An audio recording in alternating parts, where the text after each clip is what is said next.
Ito na nga guys, while waiting for, sa mga artista, actually, ito, nagpipictorial na kami. Solo-solo na yung mga officers and members ng Speed, of course. Ayan, nakita nyo na may iba na naghuhulas-hulas na rin. Of course, all dressed up. Merong Madam Imelda Wallace Marcos. Ang Peg, of course. Nakita nyo na. Of course, si Madam Salve, president ng Speed ngayon. They're all black with matching kinang-kina. Grabe ang earrings, diba? So, and of course, and a lot more. Ayun. So, mamaya oh, hi! How are you? I'm already shoulder shoes. Who are you wearing? I'm wearing a secret designer. I'll only reveal it. Thank you very much, Look at your Madam shoes. Imelda Romualdez Marcos. Yes, it's so nice to see What you. era? 60s. 60s era When she was siya. very young. Of course. Mga 21 years old. 23. 23 si Madam. Ayan. Look at Miss Dida. Financer. Ni Madam Imelda Romualdez.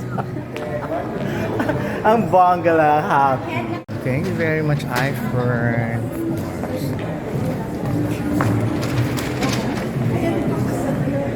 And glow. Ay! Hindi, kinakuna kayo mga sponsors. Thank you very much, iFern.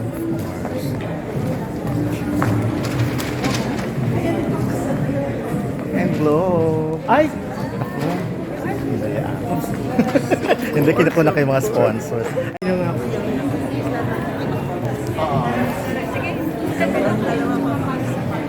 Yes, dito kay Gorgie. Yun kay Gorgie. Yung Carpas. Pagkilala ng PBA sa amin na Steve at Ellis. Wala akong masabi. At nag-uumapaw talaga ang puso. Yun. Ano po yung may papayo nyo sa kanila para talagang maging matagumpay sa showbiz?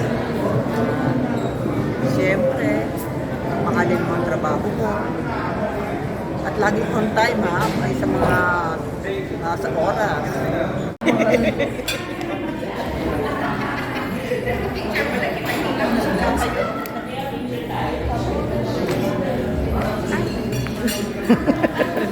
Nagulat na si Mami,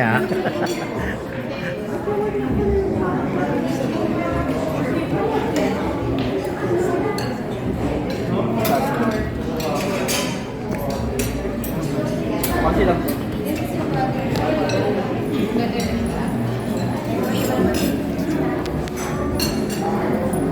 Doon si Shira. Si Shira Twin.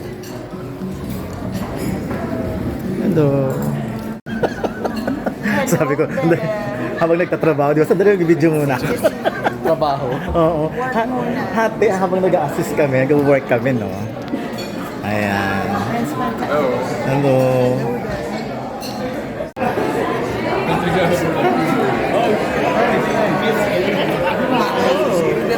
Alam mo,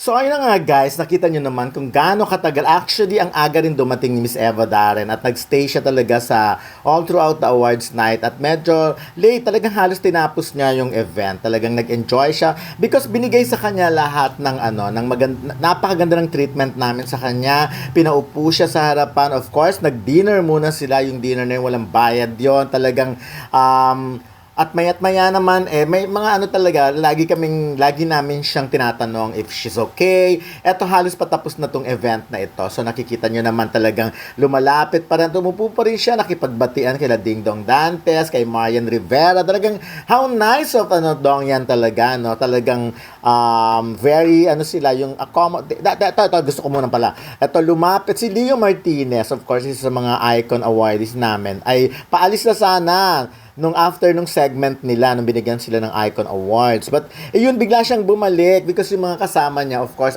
I'm not sure kung sino sila ba, pero baka mga anak niya ito, ay talagang lumapit sa table, sa upuan, sa chairs ng nina Ding Dong Dantes and Marian Rivera. So, nakita nyo naman kung talagang pinapakilala ni ni Leo sa kanila, nagpalitan pa ng picture, una yung girl and then yung boy. So, ganun talaga. But eto nga pala sa guys, sa chikahang ito, sinasabi ni Janine kung gaano siya na inspired talaga to do mas galingan pa, maging maayos pa sa kanyang trabaho, matutong makisama para naman magstay siya rin sa showbiz katulad ng apat na icons na to. Yung isa kasi representative ni Senator Lito Lapid. So, ayan, si Attorney Dax Lapid, ayan, of course, with Eva Darren, Nova Villa, Gina Alahar, and Leo Martinez. Again, ayan, makikita natin na paalis na talaga sila. Nakakatuwa yan, yung parang bumulong pa talaga, yung kitang-kita yung pagbulong ng mga anak ni mga kasama ni Leo Martinez sa kanilang tatay or sa kay Leo nga para bumalik at lumapit kina Marian Rivera and Ding Dong Dantes. But of course, before that naman, nagbabatian na sila, nagchichika na sila kasi magkakatabi sila halos Itong first row na to, ang nakaupo dyan ay yung mga icons. Yun na nga sila Gina Alahar, Eva Darren, tapos Leo Martinez, tapos may mga doon, dumating sila, yung iba nominees yung banda doon, so sila Julia Montes sa part na yung nakaupo. So, sa second row, nominees pa rin yan, at bongga dahil nakita nyo naman with, ayun, yung dong yan. So, anyways, nakakatuwa at nakakamiss yung ganitong mga celebration. So, at sana lang talaga, magtuloy-tuloy na ang mga ganito dahil nakakatuwa naman na imaginein mo, star-studded ang The Seventh Eddies at syempre, abangan ang mga bonggang-bonggang eksena kung gusto nyo talagang makita ang mga ganap. Diba, manood kayo sa sa July 14, manood kayo doon dahil, ayun na nga, so, makikita nyo kung gaano ka bongga ang So, eto yon sandali All TV, July 14, yun ang mga ganap. So, sabi nga, kung gusto kong panoorin nyo, because kayo makikita nyo kung gaano ka saya, kung gaano ka bongga na naman ang show business at sana magtuloy-tuloy yan. At syempre, nagpo-promote na rin ang All TV na parang tutukan ang kabuuan kasi delayed telecast yan. Kabuuan na, yung mga, of course, may mga nag-vlog na pero hindi naman sila, kumbaga, hindi naman maganda yung mga angulo na. But this time, directed by Eric Kison, produced by Bright Light Productions, and of course, ayun na nga, abangan sa ang 78 The Eddies sa July 14 at 10 p.m. sa All TV. So, pag pinanood nyo, paki-repost din mag-hashtag naman kayong 7th Eddies, Speed, Eddies 2024, The Eddies X All TV July 14 para mas bongga magtulong-tulong tayo na buhayin ang showbiz. Bongga yan.